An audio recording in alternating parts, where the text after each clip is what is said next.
I have a father who is in his 70s. He's been a chronic alcoholic his whole life, and he is at the end of his life and he is suffering immensely. Hi there, and welcome back to my channel. Thanks for tuning in. Thanks for your valuable time and attention. I hope you've been liking my latest videos on addiction. Perhaps I've been giving you some insight into addictive behaviors and where it comes from and how to address it. The next series of videos I think I'm going to do is about boundaries, and these are based on my experience and also some recent learning that I've been doing, reading a great book called Setting Boundaries. I'll just show you the book in case you want to read it. It's fantastic. It's by Dr. Rebecca Ray and it's called Setting Boundaries. So get yourself a copy if you'd like it. If you'd like to learn more about boundaries, they're really, really important in life. So this first video is all about boundaries that you set for yourself, because if you can't set boundaries for yourself, then it's very hard to set them with other people.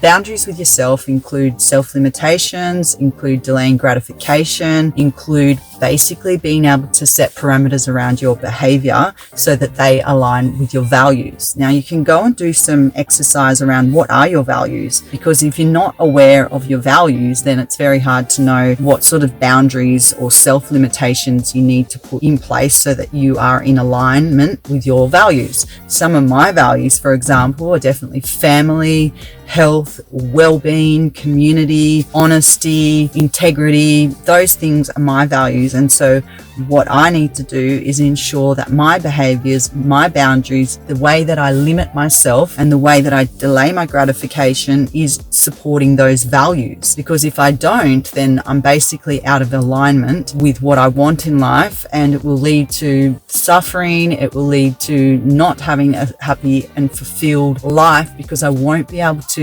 achieve what I want because I'm basically mismatching or out of alignment with my behaviors and my values. So what does this mean to have self-limits? What does this mean to have boundaries with yourself? What does it mean to delay gratification? And how do we do it? Let's go into this. We're going to talk about it deeply. We're going to look into it for the next sort of 5 to 10 minutes so that we can really get to the bottom of it, and we hopefully can be better at this. It's not about shaming yourself if you cannot do this. It is okay to not be exactly where you want to be, and you are still enough. So I'm coming from a place of love and sharing and personal experience, because I myself have struggled with this and I'm working with it. I'm reading this book and it's fantastic. So I'm here to share some information about step 1 of boundaries. So the boundaries that you set with yourself, the self-limitations, the containment that you provide around your own behavior and your own way of being in the world. So the first step of doing this, as I said, you identify your values, you write them down on a piece of paper, and you're really clear with what they are. And then you need to think about the behavior that supports those values. So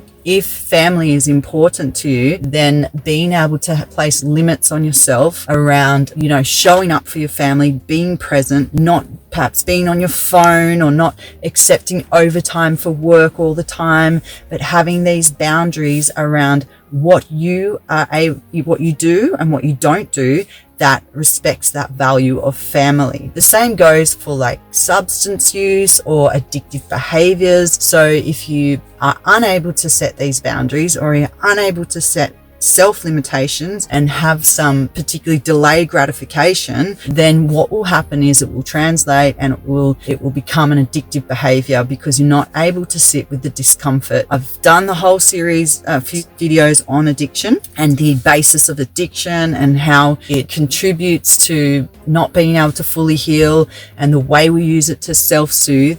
So this series on boundaries, there's a follow-on for that. It's really based on personal experience, lived experience of working out what my boundaries are, working better at communicating my boundaries, and particularly knowing what my boundaries need to be with myself first and foremost. As a mother of 4, I'm also having to teach this to my children, and it's not easy. At times children nag, they tantrum, and if we all think that we've got this inner child in us, we do. We have this inner wounded, hurt child that wants to come out, and this is the behavior sometimes that we also need to address in ourselves. That's why I touch on the fact that I've got the children and I'm trying to teach this to children. So if we think about this ability, this skill as a muscle that we need to flex. The first times, or at times when we first initially do it, it will be difficult. It's like lifting a heavy weight. It's going to be difficult, but as we progress, as we do it more and more, we will get better at this skill. We will get stronger. Our willpower will be better, and it will just grow and grow and grow until it's much easier to set self-limitations. It's much easier to have these boundaries around our behavior that align with our values, as I mentioned before, and it's much easier to delay gratification. I think, there is a place for enjoyment and pleasure and having things that you want. However, that needs to be very specific, and it needs to be done in a way that you're not overindulging and you're not turning those things into addiction. And that comes from a place of self-control. That comes from a place of self-limitations, of boundaries that you set around your own behaviors. And if you're a parent, of boundaries and that skill you teach to your children. If you give in to your children or to yourself, your little inner child inside all the time, this is not flexing that muscle. This is not practicing that skill of being able to say, yes, I feel like that now.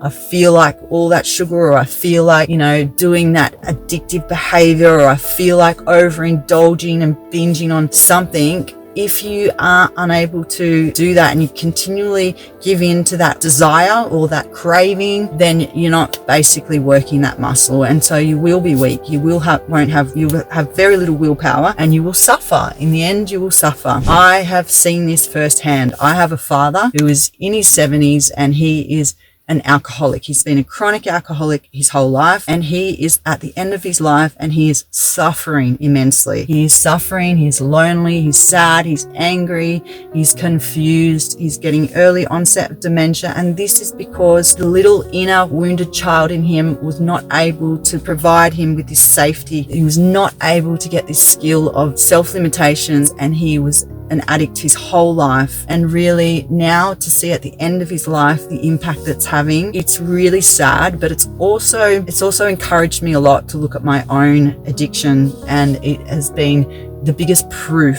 and the biggest example of basically what not to do. So I'm sharing very personal information here because I think it's relevant, and it's a lived experience. It's something that I've seen firsthand, and it's helped me gain the insight into why this is so important, why this skill of self-limitation, self-control, being aware of your values and aligning your behavior with your values is so important. Because yes, you can function in life if you have addictions to a certain extent, but they are going to rob you of certain experiences of the true fulfillment and happiness that life can bring. And they will have an impact on your family and your loved ones. And at the end of your life, you may finally decide to address them, but it may be too late. That may have caused health issues, may have caused relationship breakdowns and all that. So we hope we can learn this earlier, and we can get this in place while we can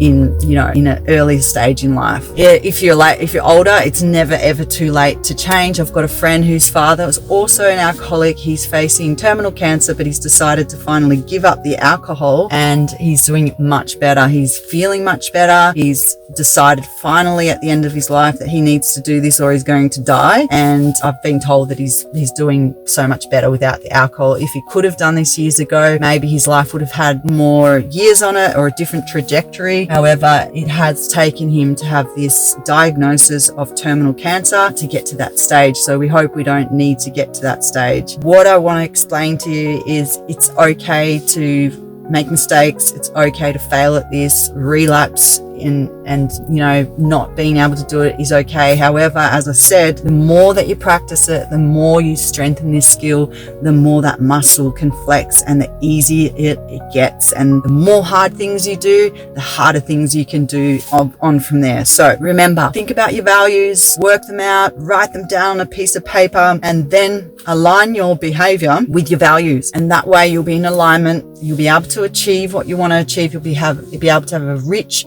fulfilling, happy, healthy life. And this is not easy work. It's not. Addiction and indulgence and doing things in excess is really rampant in our society, and If you look around, a lot of people use addiction, or they're not able to put these self-limitations or these boundaries on themselves.